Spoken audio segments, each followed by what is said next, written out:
naman tinira mo. Ang lakas ng tama mo. Tingin naman. Pwede ba, please?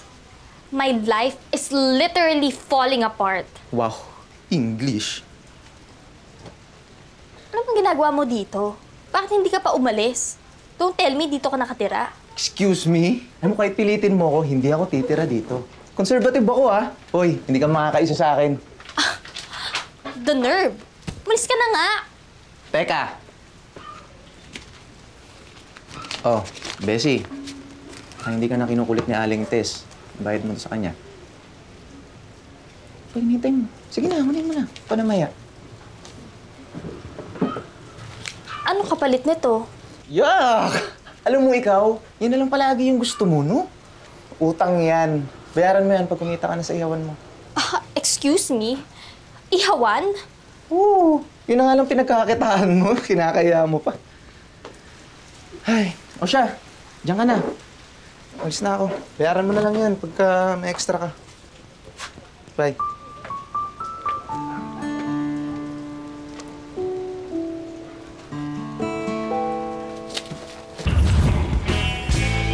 Ito lang kinita ko. 200. Oh, kamusta araw mo?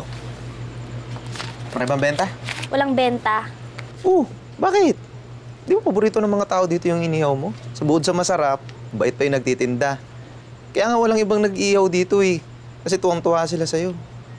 Bakit? Ano bang nangyari? Walang natuwa. Uwi na nga lang ako. Baba lang pala ng kita nito. Teka. Huwag ka muna umuwi. O, ito. Dagdag mo to ulit. Sige na, kunin mo na. Di mo ba kailangan ng pera? Kailangan. Alam mo namang nasa ospital si Mama, tapos ako pa nagbibigay ng baon sa dalawa kong kapatid, di ba? Bakit binibigay mo sa akin to? Siyempre. Alam namang hayaan ko mapalayas ka dito. Ganito naman talaga tayo dito, di ba? Kahit na walang-wala na tayo, ang mahalaga, tutulungan tayo. Oh, kinikilig ka na naman. Ako, Besya. Alam mo namang friendship lang ang pwede kong i-offer sa'yo. Kapal mo, ah. O siya, bit natin yan para makuwi ka na. Ano to?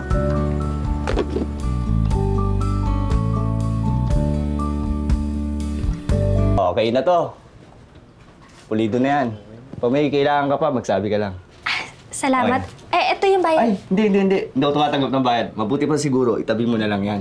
Para hindi ka nasisingan lang ni Aling Tess.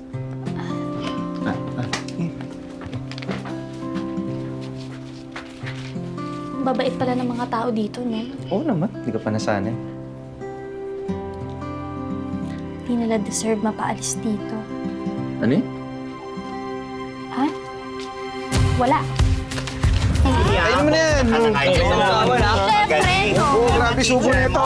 Ano, Ron?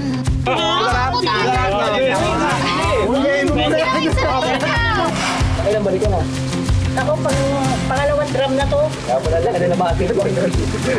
Bahay na to, napakadyo. Wala nang agaw itong kisame mo. Kulay pula pala to, Josie. Kala ko itim.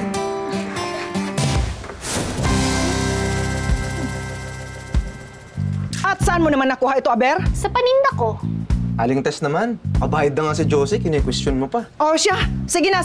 Buti naman nakabayad na kayo. At sana naman sa susunod, ha? Huwag na kayo madelay. Okay? Adios!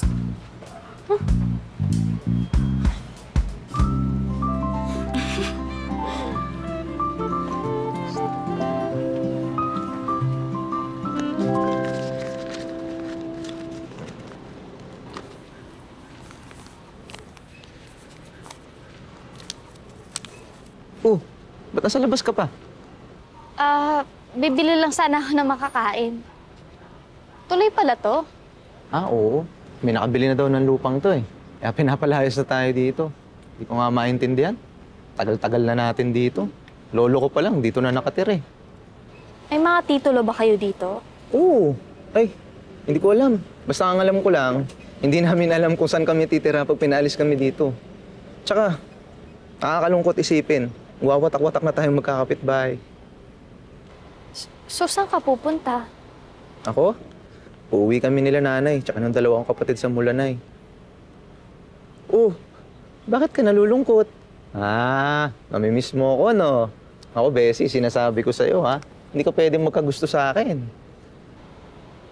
Paano kung nagkakagusto na?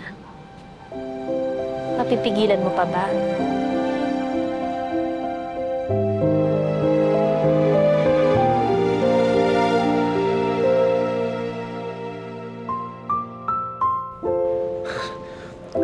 Huwag na, Bessie.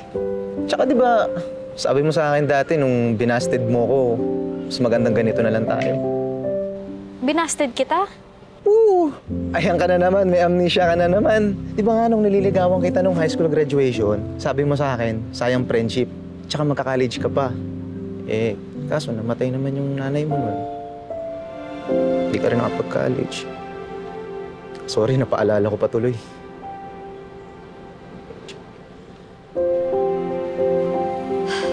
De bale, hindi ako papayag na papaalisin nila tayo dito.